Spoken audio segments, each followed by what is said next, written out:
Hello guys, I'm just checking the voice right now. Wait a second.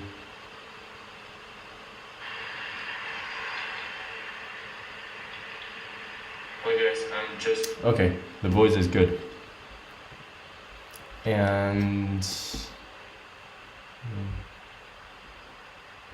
okay. Hello everyone, welcome back to another virtual dental shouting session. Today we have Dr. Kerr with us today, and she is an international trained dentist at the University of New York, School of Dentistry, and the floor is yours.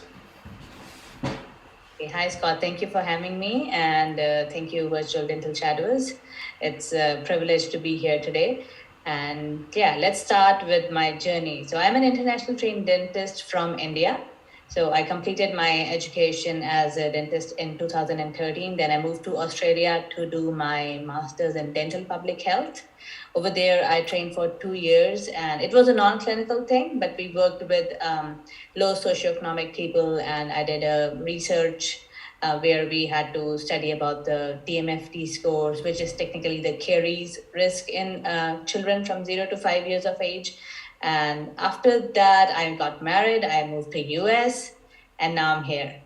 So pretty much in brief, it's been after first graduation in 2013. Now I started my NYU in this year, pretty much last cycle. I got accepted, so I started January first week, and let's go forward. Okay, so this is me. This is the day when I got my ID card to practice, like basically the journal dentistry and my name. It feels so good after so many years to be into the field again. Because as an international dentist, many people would be able to resonate with me that it feels that even if you are a dentist, if you can't practice, you're lacking a major part of your life. So to have that kind of feeling again, it feels good. And this lab over here, this is our bench simulation lab. So in the schools, as an international dentist, we have to go through 2 years of clinical practice. And before that, we have the regular bench practice to make us at par at the regular dental students who get started as D1s. And as an international dentist, we usually start as D3, but before that, we have like a 4 month, or it depends from school to school. Some schools have two, some schools have 4 months to 5 months of simulation period to make us at par so that we are ready for the clinics and getting the patients. And yeah, so we can go next now. So as I told you, I did completed my VDS in India, which was my pretty much the first experience. And dentistry as practice in India is very different what we do here. So if you think, and I think it's different for all the countries because there are different kind of patient protocols, different kind of insurance systems, things which are going through. So I think it is really important that we are coming here in US and actually earlier I thought that probably it is a waste of time, that why I have to go to school again if I'm a dentist already. But it is really important so that we are at par with all the other dentists. We know the protocols which are followed in this country. So I do feel the importance now when I am in school, and I do think that yes, it was really important to get through this experience again, get at par with the other people, improve your skills because it's quite advanced. And also, it's been a lot of years, and all the international dentists are at different pace. For my Australian thing, I was a research associate afterwards. After I did my master's, completed that, I did a research during that, and after that, I was working with University of Western Australia as an honorary research fellow on certain public health projects, which were basically towards the low socioeconomic people or their tribal populations in there. So we were focusing on those groups. And I was in Western Australia, which is quite just a city of Perth, and then rest everything is just tribal populations which are scattered around in a long barren land. So we used to go in buses to see those people, do dental exams for them, which was quite exciting to start with. It felt really good.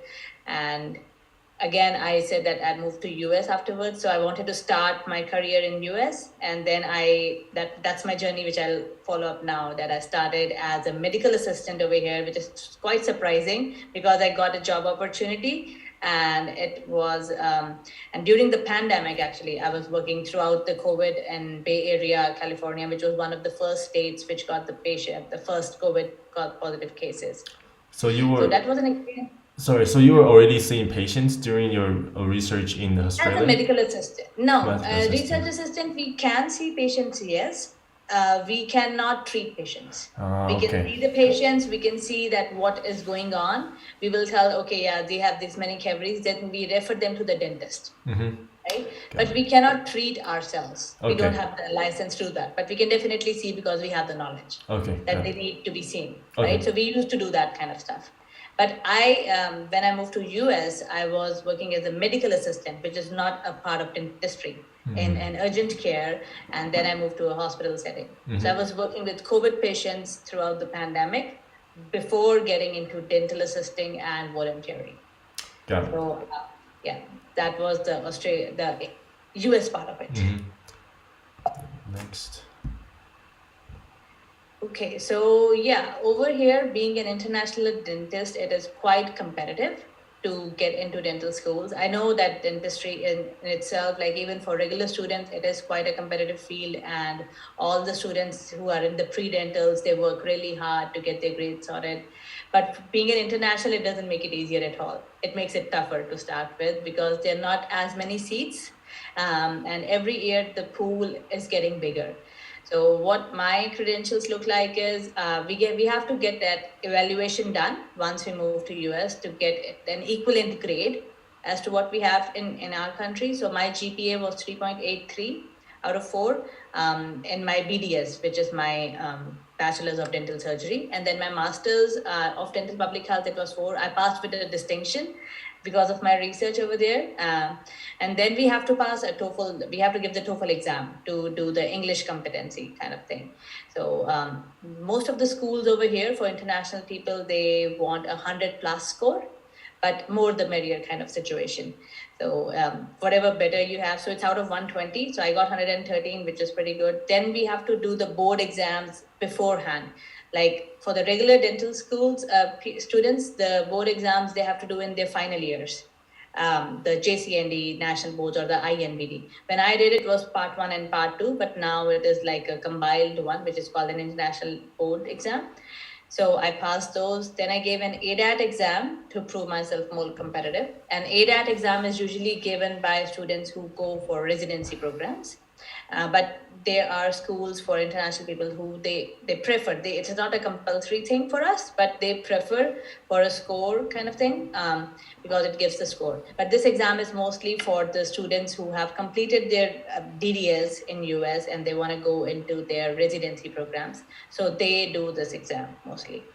So I did have a research publication from Australia, and I was working in other research projects in Australia, and then I started in US with UCSF, University of San Francisco.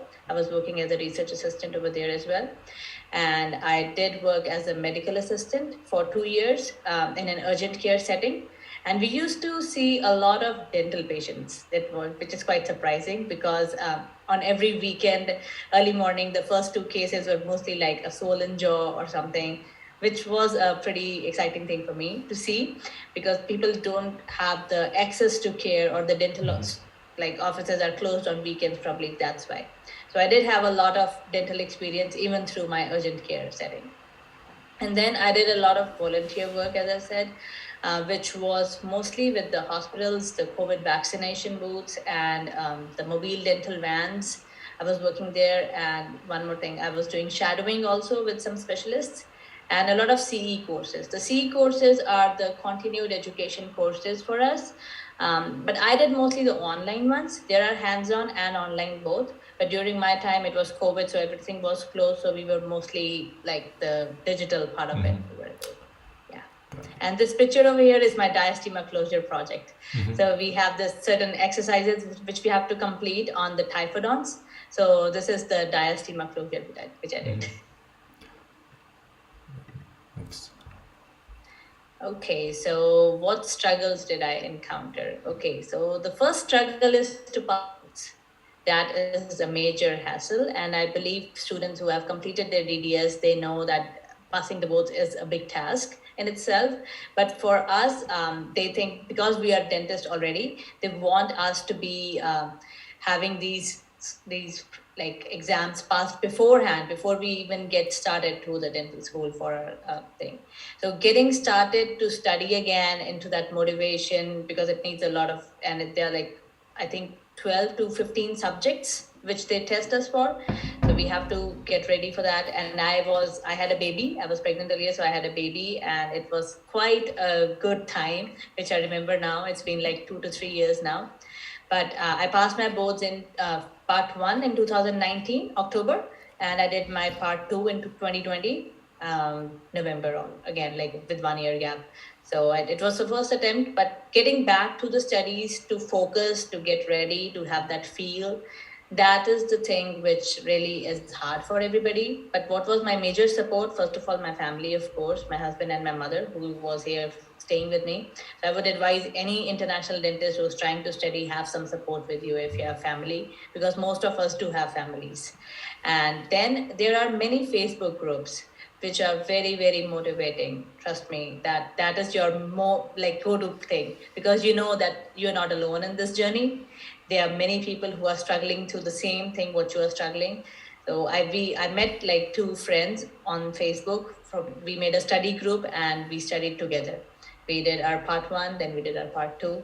It was quite amazing to get knowing people who are totally unknown from different countries, and then joining with them, and then studying hard, making a study plan for yourself and for them. And also, for an application, just passing the boards is not enough. Afterwards, you have to make your profile. As in, you have to show your dental assisting experiences. Like for the regular students, they have to do some shadowing, right? 100+ hours, if I'm not wrong. But for us, there's no minimum in that. But still, they want us to have a good amount of experience in US so that we see how the practices work in US and how everything goes here. So I did dental assisting in a private clinic, and which is like, I would say, not a private, like a hospital setting thing, right? So corporate business kind of thing. So it was a fast pace and a slow pace together. So I got to know both the aspects of dentistry, how it works, how to build connections with the patients, and obviously the business part of it, which is really important for all the dentists. Because one of the things which, as an international dentist, we have in our mind is that, is it really worth it to invest everything in yourself, so much money and everything? Will you be able to get it back as a business owner once you start your practice? So it was a very good experience to know that even with insurances, you're really paid good if you have a good work, obviously. And the connection you make with the patients, that is something amazing. I was working in a family dentist practice, and the dentist over there, she had a 25 years old experience, and she was in the same setup for 30 years plus. So I could see her relationship with like patients. So she was seeing their grandkids now. So three generations Wow. they were getting treated by her. So that was quite amazing, and I was like so motivated that I could do something so special, that I can build that kind of trust with my patients, that they bring their kids, then they bring their grandkids. So it's like a word of mouth. It's like a Yeah, family beyond your first family. that's amazing. Yeah.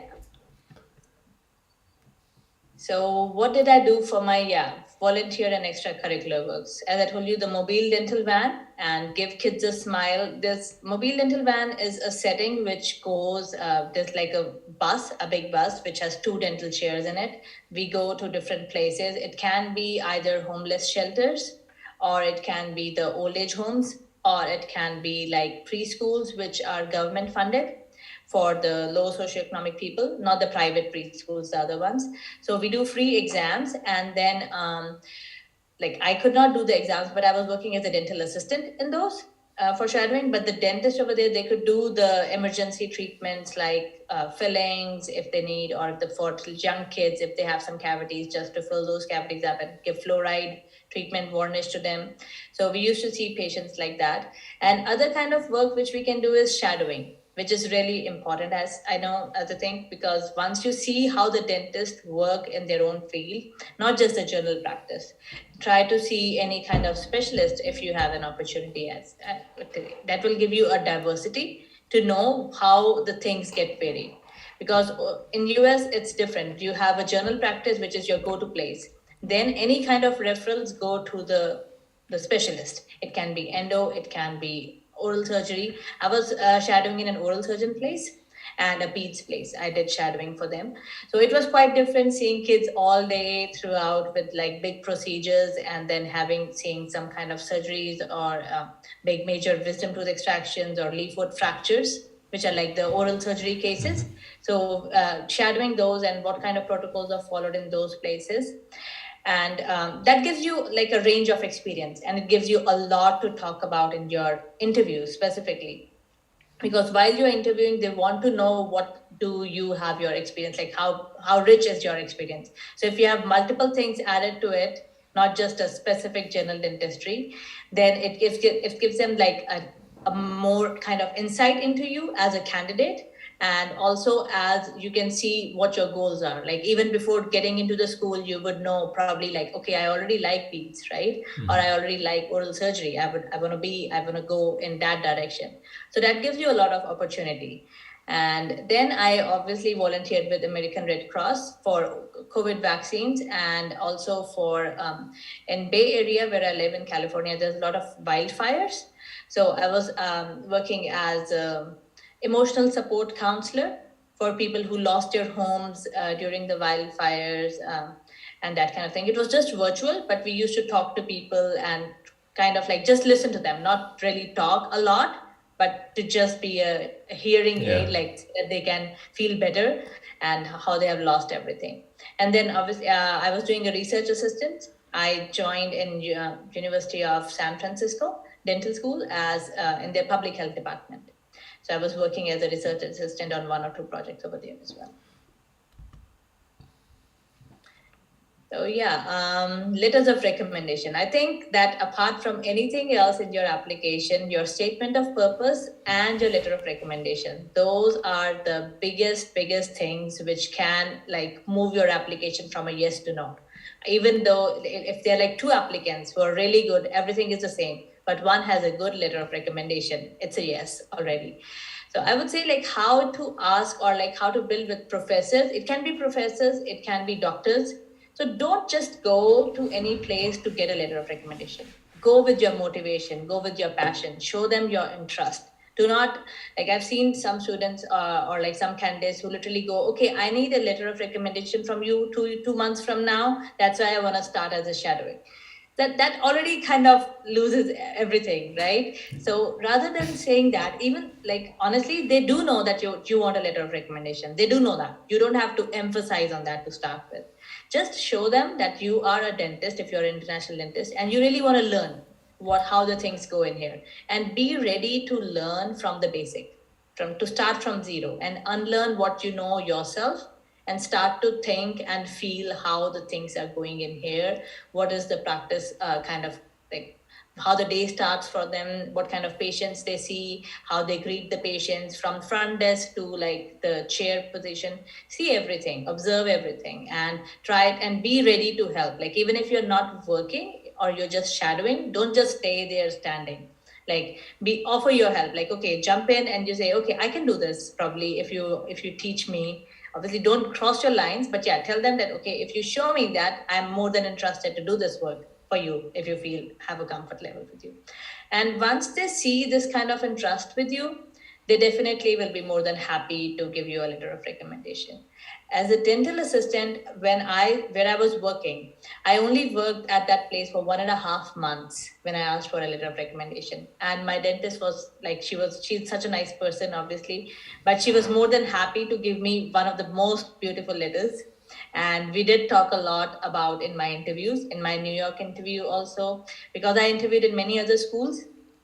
So all the schools had that highlight topic. Okay, I was working with a dentist and she mentioned so many good things about me, right? So that's something which you have to build with your passion and your hard work, not just staying there or like waiting for the moment. So jump in and get your opportunity.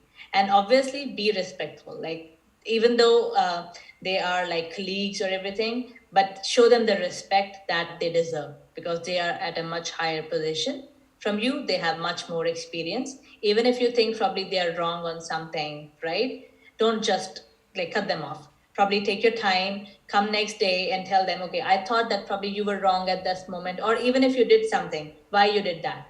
There may be a reason which we don't know, right? So don't just assume things how they're going, rather than wait and ask and show them the respect which they deserve. And I think you will get one of the best mentors, and they will be guiding you throughout your process. Like even after your schoolings and once you get your DDS degree, you will be in connection. Okay, so how to choose a dental school, right? That is one of the biggest questions. And being an international dentist, it's a different thing because we have many limitations, as all the schools do not take all kind of candidates.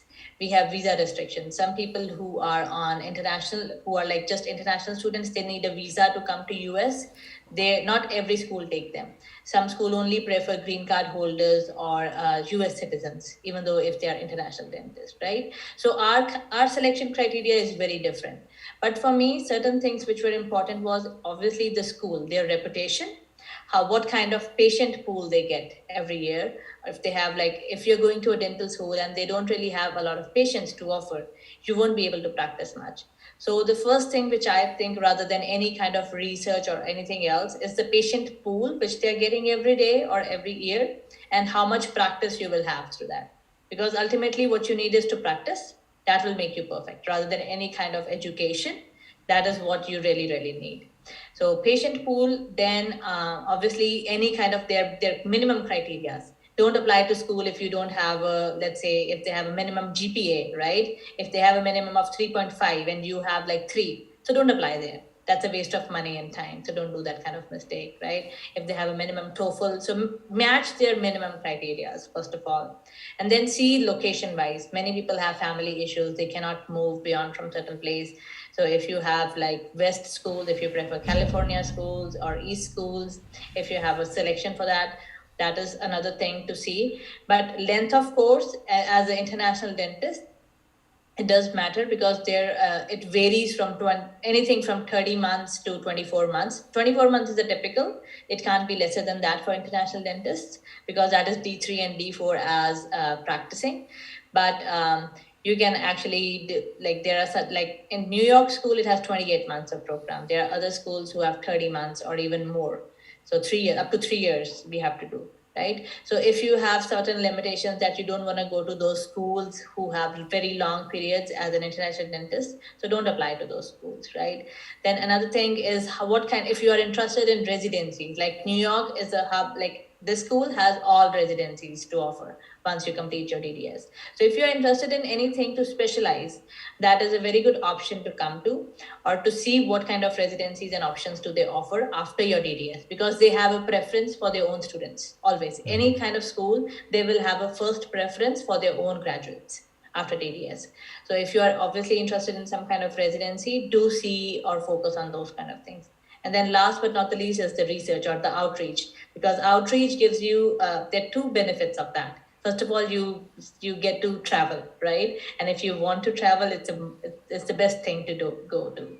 And then another thing is that you get to see patients apart from a clinical setting and to actually know what kind of barriers they go through. And it generally does change your perspective towards practice and anything else. Like, I know on a very, it enhances, or it, I could say, re-emphasizes your motivation or your drive or your passion towards dentistry. That is really important. If you could see what kind of issues the patients do face, rather than just getting or seeing them as a case, right? So do you actually see the person as a person rather than just the mouth? So that is really important factor if you are interested in traveling. Okay, and I think that's all we have for the presentation, and I'm gonna read you some questions. Okay. And okay, so the first question is, what was your motivation and mindset when you decided to go back to DDS? So go back to DDS. Yeah. I would say I was lacking a huge part of me because once, as I told you, like if you're practicing already and then you go to a new country and you cannot really practice, but you can only assist. So that creates a void in yourself. And obviously my daughter was a motivation because I didn't want to be like, okay, I never tried. I didn't Yeah. want to be that kind of mom that, okay, she never tried if to go to reach her dreams. So obviously for my daughter, that she should become that kind of person even after having a family, having a break. You have to keep going. So that was a major force again. It was a barrier and a force Yeah. together. I think that's very brave because you have a family and then you have to start everything all over again. That was very brave. It's obvious that you have a lot of things to handle, family, etc. What is a recipe to handle everything? I would say patience and your Patience. family support. So patience, first of all, apart from anything else, just think like, is that moment because you will lose your temper 20 times a day. But what criteria worked for me was somebody told me that, okay, think of that problem as will that matter 1 year from now? That situation which you are getting angry towards, will that really matter from 1 year from now? Or will that matter 5 years from now? If it doesn't, then there's no fun getting angry towards that. It's just a moment situation, right? It'll pass. So, or think it in a way that will that influence your life if you are in a situation or any kind of problem you are, right? Will that situation will how will it impact your family or friends or your parents or your siblings, right? How will it impact them? What your behavior? So thinking of those things really help you streamline your thoughts and get back into the pace and channelize your energy towards the goal what you want to really achieve. That's a new thing I have heard. Usually I heard time management, but patience is the first time I heard on this channel. Like, yeah, like once you have patience, you will be able to get the time management done. Like the only thing we have for time management, like getting up every day, getting your schedule ready, that is a very big thing to do for many people, right? And I don't do that, honestly. I go by the things. I don't really have that kind of schedule with me. I'm not that So person. you go with the I think flow. yeah, I go with the flow. I'm the moment person. Like you bring it to me, I'll do it, right? So it's that kind of situation with me, and many people are like that, I would say. So patience really works for me. Finally, I find someone who's kind of similar like me. I Yeah, don't do there are schedules. many. Trust me, like people don't tell you that often. But actually, most of the people are like the moment people. They are not very organized. It's all mess inside and outside. But the more you have to just focus what is really important Yeah. and channelize. And you made it in your first cycle. I mean the DDS program. What Yes. was it that you think that you made the admission committee choose you? I'm sorry, I didn't get the Like question. The last part what? of it. Sorry. I mean, what was it about you that made the admission committee to choose you over the others? So, what really was in me was the mixture of everything. I've traveled world. I've been to different continents, and then I have been in medical and dental field. It may not work with everybody, but my thing only was I was very unique. I had like I have like little things of every kind of flavor. Like you have a spice rack, right? And you create a dish, let's say. So you add all the spices, but you have to create the balance. So technically that worked for me. But the balance is that how you narrate your story. It can be a big off that did you even go to come to US to start with, right? If you were in Australia, you were working there, what made you go here? Yeah. That was the first question, but you really have to tell them. And I would say like get your words in a way that it makes you more important for them. And I created my story that, okay, I do have experience. I have multinational things. I know how to talk to people. I have talked to like many different kind of diverse people and populations. So I have that knowledge in me. And then working in medical and dental field, how do you like police those things? It's like because your mouth is a part of your body, right? So if you know the whole body, you can have a more holistic approach towards patient care, which is really important. And right now in dentistry, everything is going more comprehensive, holistic, and these are the big things.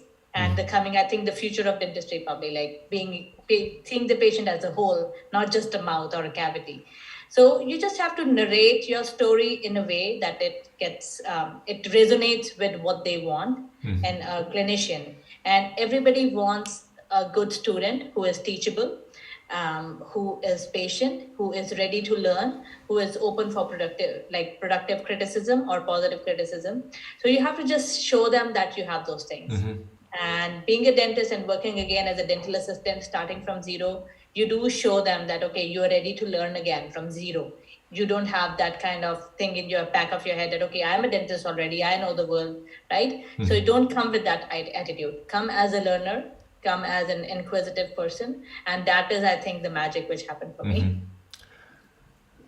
That's really nice. But like, what would you give? I mean, for example, to you as pre-dental students, maybe they weren't a dentist before and they were just going from university to the dental school. Like, what kind of advice? How do they add those mixtures of recipes inside their resume? So yeah, I have many friends who were in pre-dental by working as dental assistant. I would say work on your grades for sure, right? If you have to take a gap year, don't worry about that gap year. Just present what you learned. Like many people travel, or many people just focus on their lives, what they want to do, right? If you are not sure, do you want to be a dentist or not? But don't say it as a negative point. Anything which you did in your life, try to find the positive out of it and tell them. Let's say you did a psychology degree, or many people do the journal sciences or biology degrees, right? So what do you think kind of resonates that as a dentist, what you learned in that study courses, or if you practiced, you worked as a dental assistant or you shadowed, right? How it motivated or what you really like in dentistry. And for pre-dental students, I would say get your check marks ready, your minimum GPAs, your statements, and your beforehand, like your letter of recommendations from your professors. Get those minimum thing ready, and then for your dexterity, I would say dexterity is like your manual thing. Get into a hobby. It can be anything. It can be art. It can be craft, or it can be baking, cooking. Like people have multiple kind of thing. They play piano. They are like musicians, right?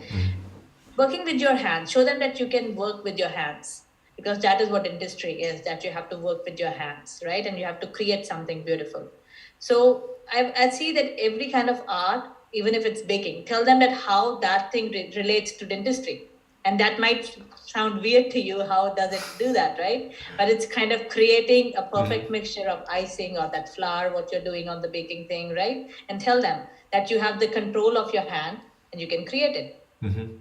So focus on those kind of things as a pre-dental student, and obviously listen to podcasts, any kind of podcasts which you can for recent dentist, or join ASDA programs for the student or the student dental network. Listen to their stories. You will know what is recent in dentistry. Like one of the major things you want to know is that what is your knowledge, that like they don't want you to be dropping off in second year, right? That you don't really like it. So you have to know what you're getting into. They really want to know that. As a pre-dental student, you have to show them that you know what dentistry is. You are not, you don't get off by the smells of the dental clinic or the voice of the hand pieces. You like what it's going, and you like to talk to people. Even if you're shy, you like to talk to people and to patients. So have that thing and present it in a way again that it likes, or it combines your thoughts. See, work on the university's profile, like what the university's motto is. Get into their research projects, see, like really do your homework before get going to for your interviews. Do your homework, what the dental school is, what their research programs are, what kind of DDS or residency programs do they have, what kind of students they bring in. Talk about those and match your things or match the strings together, and that will always work with you.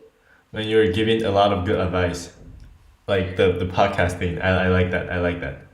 Yeah, the podcast really gives you a lot of insight. And it's interesting, right? Rather than listening to any kind of other radio show, listening to dental podcasts, it gives Yeah. you insight into what's new and what's going to change and how it's evolving throughout.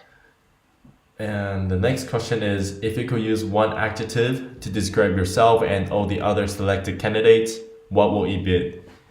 The adjective. One adjective for Yeah. me. What would it be? So for me, I would say I'm a very chirpy or a charming person. Charming. I like to, yeah, like charm. I like to smile. Like I'm a smiley, I'm a happy person. So my adjective is happy, right? And in the moment. I'm that kind of person. So everybody, like, I went with a big smile into my interview, and with my interviewer also, she was like, I haven't seen anybody like so much happy into an interview, right? Yeah, I was just giggling, and but not in a disrespectful way, just in a happy moment. Yeah. So that is your objective. Most of the people are really, really nervous. It's like I had butterflies in my tummy for sure, right? But that's your way to cover up rather than getting nervous. Just be that. And then apart from that, I would say I'm really a very hardworking person. I don't really sit idle. I find work to do, and work in a way that towards which focus towards my passion. During my last year, I got, like, when after completing my board exams, I was working two different jobs. I was working over the weekend and as a dental assistant in mobile dental vans, and then I was doing a research. There were four things which I was doing, like, at the same time, along with my family, along with like taking care of my daughter, and like, so I Wow. was like, my hands were full, like really, Wow. really full. So I was working 7 days, all 7 days a week. I think it's really cool. Like you gave so many advices that it's the first time I heard those advices, like the smiling and everything. And I think it's true that smile actually spread the positivity to your interviewer, and that's a good sign for them as Yeah. well. And they want to know something unique, right? Everybody is hardworking. Everybody is Yeah. time, like you say, okay, I am very punctual. What is new in that? 99% of the people are punctual, Yeah. even if they want it or they don't want it. They have to be punctual, right? Like, there's no fun getting late into a job or into school, right? So telling them those kind of things, or yeah, if you have a talent, like, which is big, as a musician or an artist, or like some creators. I know there are many people who are bloggers, they are creators, right? There are many things which go on. So you have to choose out from yourself. And I know one trick over there, like how to work that thing, like how to find out what is good in you, because you'll get a question in interview. Okay, tell us one good point about you and one bad Yeah. point about you. Like, what's your weakness and what's your strength? So go to your family, friends, and your colleagues. Ask them to write 3 points for you which are good, right? Just 3 points. They cannot write sentences. Like, it has to be bullet points. And you also, like, write three good points about you and one weakness. Then match, at least have 10 of those, right? Then match those. Anything which is coming more than 4 times, that is actually you. So if you don't really know what your strengths and weaknesses are, do this exercise. You will try it. That is very interesting. So try to. And that's if the university asks you for your weakness, how would you present that? Okay, so always present in a way that how you're working on that weakness. Everybody will have a weakness. There's nobody in this world who is perfect, right? So let's say, like for me, I am, as I told you, I am a person of moment, right? Which means I do not really manage my Yeah. time, Yeah. but I have moved my words in a way that it sounds positive. But that's the biggest weakness, that I don't manage my time well, right? So how I'm working on that is that I try to figure out or have my calendars ready. I have some bullet points or reminders set up, and I don't give myself more than a certain amount of time. I give myself a time, okay, I have only 30 minutes to complete this task. It doesn't have to go beyond. It can be anything. Let's say I'm cooking, or let's say I'm finishing a project or making an assignment, right?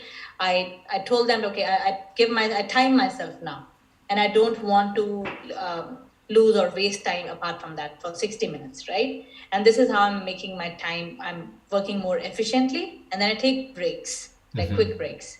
Some people choose, like, weakness as they forget to eat or drink, and many people as students, we do forget to eat or drink, which makes you weak or lethargic ultimately, right? So that is a good weakness to, and many people do it, right? So what are you doing is that you put reminders to drink water, to stay hydrated, and to eat after you're working after 4 months.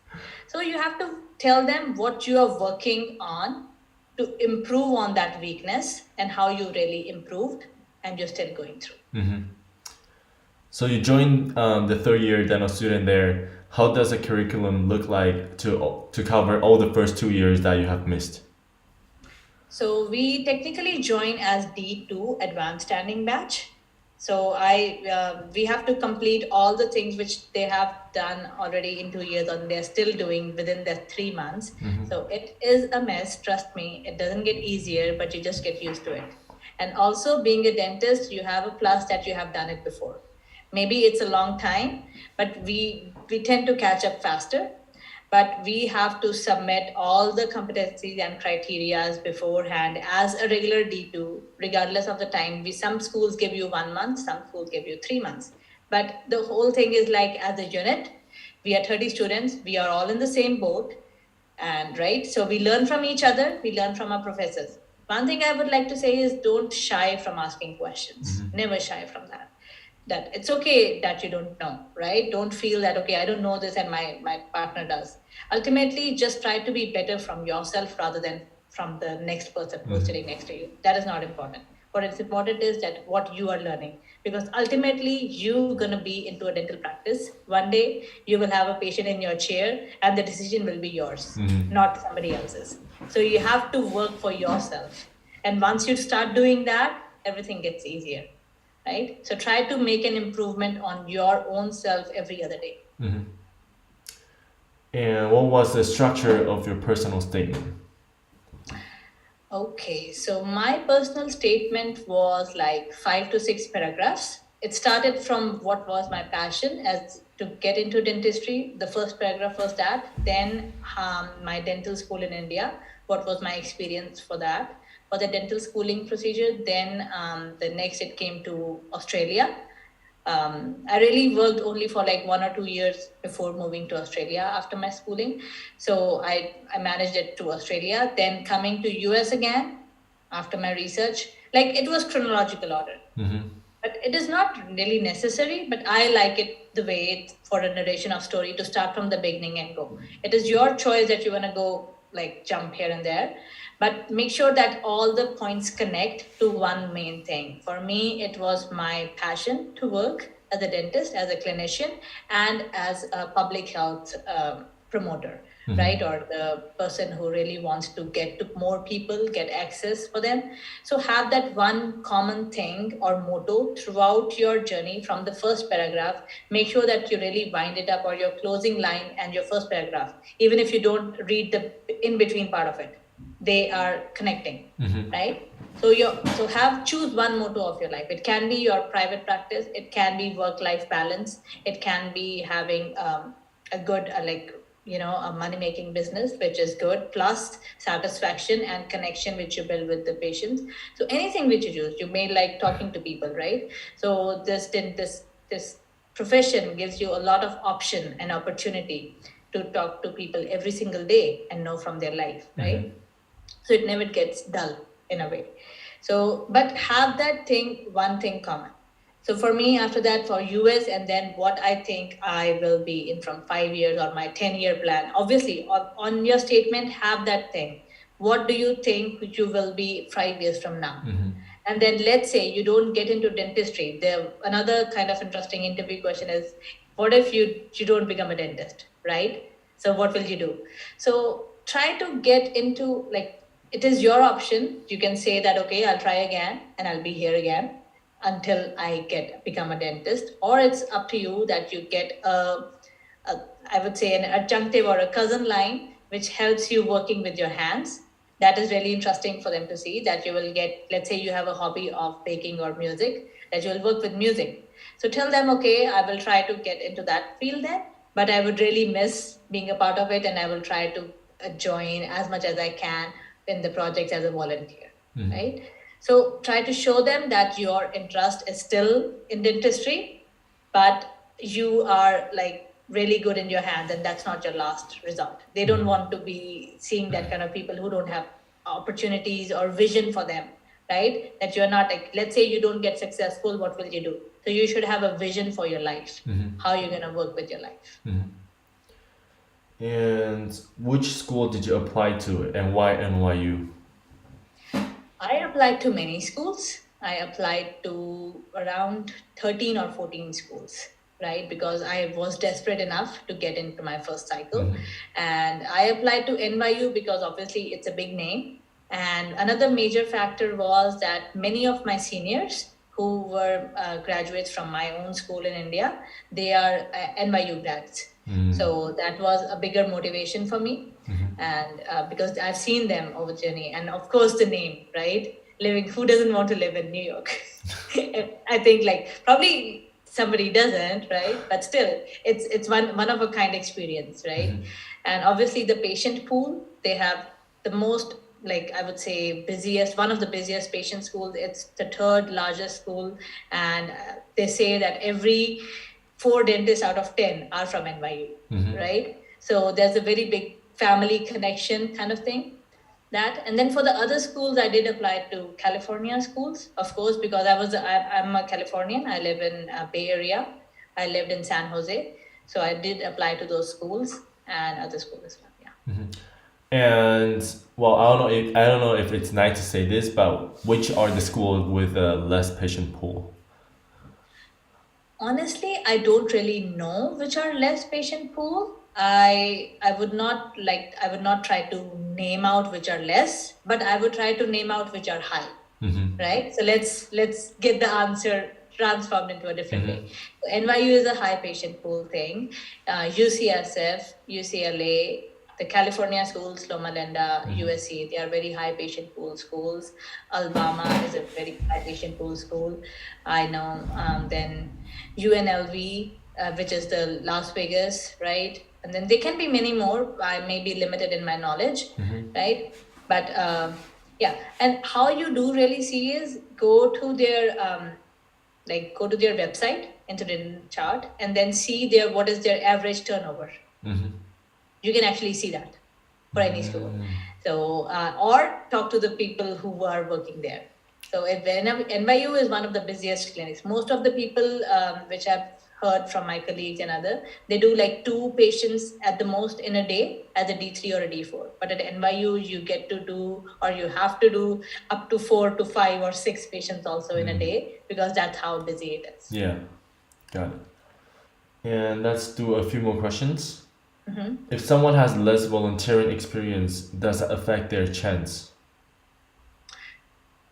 Honestly, I would say it totally, again, depends on how you present it. If you have lesser volunteering experience, try to not bring your interview towards that part. Try to focus more, if you get invited on the first hand, right? Get more focused onto the things which you have actually done. Probably you have something else, which is more. Focus on what is the highlight, because as an interview part, you have the power to drive your interview. You literally can drive your interview in any direction, right? So if they ask you why you couldn't do volunteering, there may be some reason. Probably it was COVID, probably it was family, probably it was you were working full time, right? So tell them the truth. So not all truth, probably, if you can, tell them 50% of it. Probably you had a family issue, which like you could not really go in out, or something like that. Have a reason ready for that. Have an explanation ready for why you didn't do it. And then also in your SOP, if you think like you have a minimum of volunteering for some, which is a criteria, give them the answer in your SOP already, that they don't are wondering like why you don't have this, right? So don't keep them wondering. Probably you were working or doing something. You probably were doing actually something good at that moment. You were studying or something. So focus on that and tell them about And it. just be honest and be yourself. That's important. Yeah, but in a more explanatory way. Everybody tells be honest and be yourself, but people don't really know how to be yourself. Yeah. Right? Yeah. So try to explain what you were actually doing if you're not volunteering. Got it. And let's do 2 more. Let's see. What's your future plan? Is having your own dental clinic without a US citizen possible? Okay, so as a non-US citizen, you cannot really buy a dental practice because you have to be a citizen for that. You cannot really purchase, or a green card holder. You cannot purchase a practice, but you can work as a dentist or in a collaboration with somebody else. You can have a job if you're not a citizen. And then coming to what my plan is, I definitely want to have a private practice. Plus, I want to get into teaching. I want to get into academics. And if time allows, I would try to do a residency also. And the last question is, this is an advice for a new graduate. How do new graduate compete with a dentist like you with so many experiences, with good grades?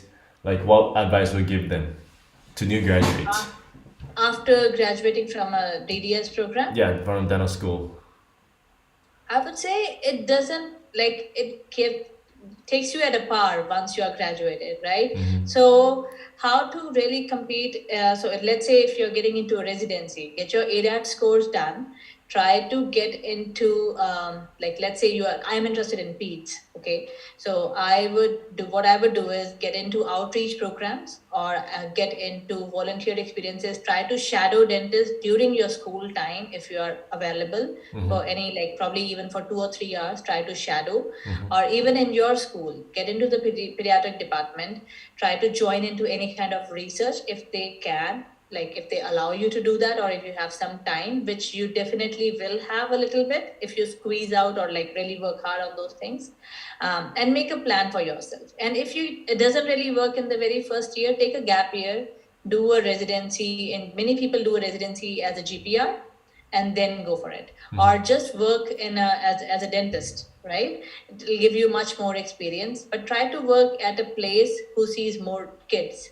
If you want to get into peds, if you want to get into ortho, try to do like 2 days of work in an ortho clinic, right? Those kind of things, so that you have a kind of a familiarity in Mm-hmm. that. And I would say definitely get into a research project if you can, as a D3 or a D4. That will give you an edge towards anything else. It doesn't really matter, because me being an international, but I don't have a pediatric experience, right? How would you know that I would have that? So we are at the same place to start with, unless somebody who is international and who has a residency already, that gives them an edge for sure. But you can definitely match it, because as a resident you are going to learn, right? So as I told you, as an international, it only becomes more competitive and harder, because you really have to unlearn what you have done before and relearn again Yeah. the new kind of thing. So don't really think or get intimidated by anybody, because you are unique in yourself. Like, try to get or focus just onto yourself and get better. Mm-hmm. Thank you so much. I think that's all we have for today, and that was a very informative presentation. And for the viewers, the quiz link will be in our link tree, so remember to do it before it get expired after 24 hours. And that's it for today. Okay. All right.